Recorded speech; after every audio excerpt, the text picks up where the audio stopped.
बहुत बहुत स्वागत है आपका मरुधर हिंद 24 न्यूज पर। आप देख रहे हैं हमारा विशेष कार्यक्रम कैसे रहें स्वस्थ। आज हमारे साथ है क्लोव डेंटल क्लिनिक की जोनल हेड डॉक्टर अधीरता नाग व डॉक्टर अनुभव भंडारी। जाने कैसे कर सकते हैं आप अपने दांतों की विशेष देखभाल। पेश है हमारी विशेष रिपोर्ट। जैसे कि पिछले एपिसोड में आपने देखा, हमारे क्लोव डेंटल की क्लिनिक में किस तरह से मरीजों का इलाज होता है, किस तरह उनकी डायग्नोसिस होती है, किस तरह उनकी ट्रीटमेंट प्लान्स बनती है। उसी में हमने बोला था एक स्पेशलिटी डेंटल का, जिसमें हम गम विशेषज्ञ की बात करते हैं, जिसको हम पेरिडोंटिस्ट या गम स्पेशलिस्ट भी बोलते हैं।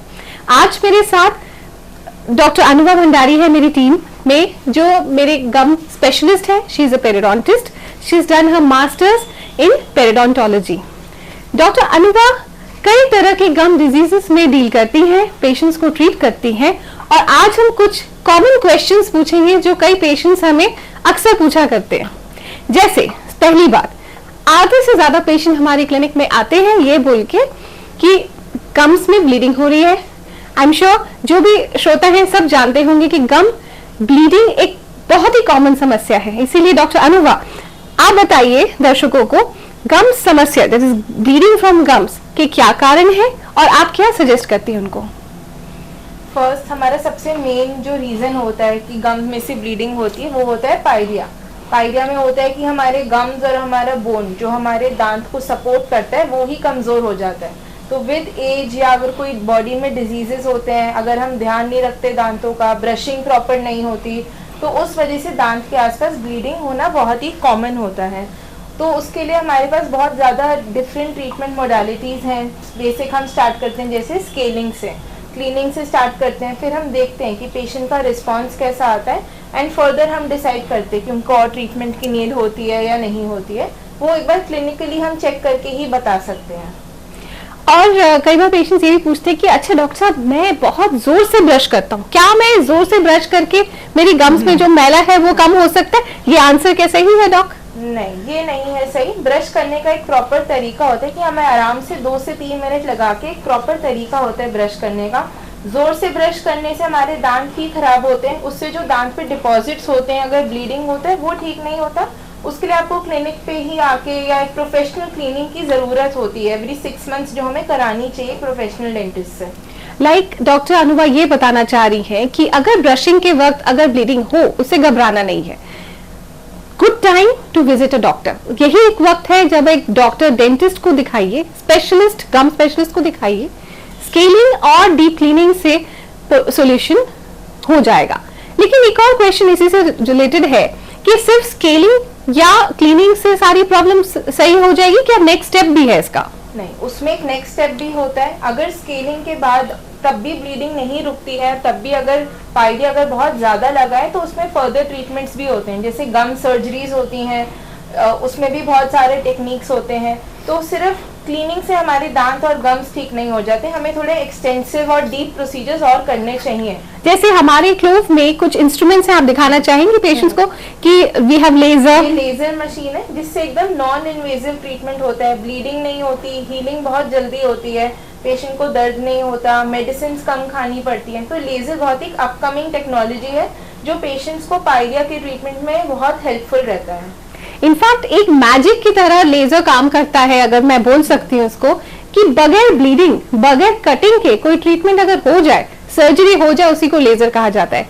एंड क्लोव में हमारी हर महीने इतनी सारी लेजर पेशेंट्स होती हैं। इनफैक्ट लेजर से हम टूथ व्हाइटनिंग भी कर सकते हैं। डॉक्टर अनुभव, please say about that. Tooth whitening is एक कॉस्मेटिक एस्थेटिक ट्रीटमेंट होता है जिसमें पेशेंट्स कहते हैं कि हमें अपने दांत थोड़े वाइट चाहिए। तो क्लीनिंग और व्हाइटनिंग में बहुत डिफरेंस होता है। क्लीनिंग में सिर्फ जो दांत के डिपॉजिट्स हैं हम उसको रिमूव करते हैं, बट ब्लीचिंग में दांत को हम वाइट करते हैं, उसको हम लेजर के मोड से करते हैं, जिसमें पेशेंट्स को सेंसिटिविटी नहीं होती, और 60 मिनट्स टू 90 मिनट्स का एक सिटिंग होता है जिसमें एकदम व्हाइटनिंग हो जाता है। पेशेंट्स को बहुत अच्छा दिखता है उसका रिजल्ट लेजर से।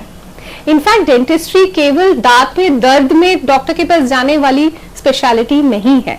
As an oral medicine radiologist मैं सभी दर्शकों को ये बोलना चाहती हूँ कि डेंटल में भी there are many cosmetic procedures जिससे हम पेशेंट को ब्यूटिफाई कर सकते हैं। जैसे अगर किसी के गम्स ब्लैक हैं या किसी के गम्स मोटे हैं या दांतों को कवर कर दे रहे हैं, वो भी लेजर के द्वारा वी कैन मॉडिफाई, लेजर से कॉन्टूरिंग कर सकते हैं, हम वाइटनिंग कर सकते हैं, and we can also give complete smile makeover, जिसकी हम बात करते हैं उसमें गम स्पेशलिस्ट का भी बहुत योगदान रहता है, इजंट इट? एक क्वेश्चन जरूर बोलना चाहेंगे जो हर पेशेंट एक ही चीज पूछता है, आई एम श्योर आप जो देख रहे हैं आपको भी पता है, क्या स्केलिंग करने से मेरे दांत हिल जाएंगे?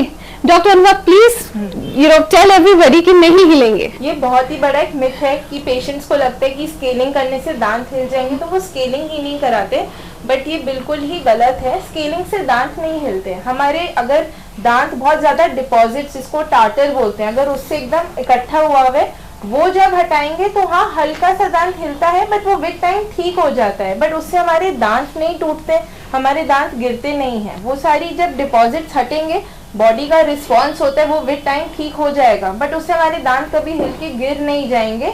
ये बहुत ही बड़ा मिसकंसेप्शन है पेशेंट्स को, तो इस वजह से आपको स्केलिंग मतलब नहीं करानी चाहिए, आपको डर हटा देना चाहिए, और स्केलिंग बिल्कुल 6 महीने में एक बार तो करानी ही चाहिए। अगर सिंपल शब्दों में बताऊं कि टार्टर क्या है, बेसिकली कैल्शियम डिपॉजिट हो जाता है हमारे दांतों के आसपास। अब उसकी तो वो जगह नहीं है, वो कैल्शियम मसूड़ों को नीचे की तरफ ठेलता है, छोटे अक्षरों में बोले तो मसूड़ों को खराब करता है और हड्डी की कमजोरी बढ़ाता है। अब जब हम लेट्स से, वो तो उसकी जगह है नहीं, कैलकुलस उसकी जगह है नहीं, वहां वो गम्स में बैक्टीरिया को अट्रैक्ट करता है और फर्दर इन्फेक्शन होता है, जिससे ब्लीडिंग पेशेंट महसूस करता है। पेशेंट को केवल ब्लीडिंग नजर आती है, मुंह के अंदर वो पत्थर जमा हुआ नजर नहीं आता। स्केलिंग प्रोसीजर, जिसमें अल्ट्रासाउनिक वाइब्रेशन के द्वारा और पानी के दबाव से हम उस पत्थर को ही हिला रहे, दांत को तो छू भी नहीं रहे।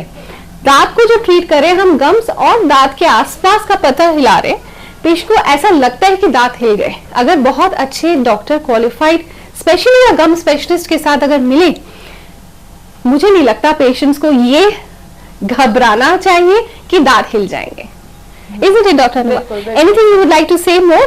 बस कि एवरी 6 मंथ्स में एक बार एक क्लीनिंग जरूर कराओ, एक चेकअप जरूर कराओ, क्योंकि हमें नहीं पता चलता कि बॉडी का कहाँ क्या रिस्पॉन्स आ रहा है, कहाँ पे गम्स इन्फेक्टेड है नहीं है, वो हमें खुद को नहीं, मुझे भी अपने आप को नहीं पता चलेगा। मैं भी अगर किसी को दिखाऊंगी वो भी तभी पता चलता है। तो प्लीज 6 मंथ्स में एक डेंटल विजिट जरूर कराओ, जिसमें आप क्लीनिंग तो जरूर से जरूर करानी ही चाहिए आपको।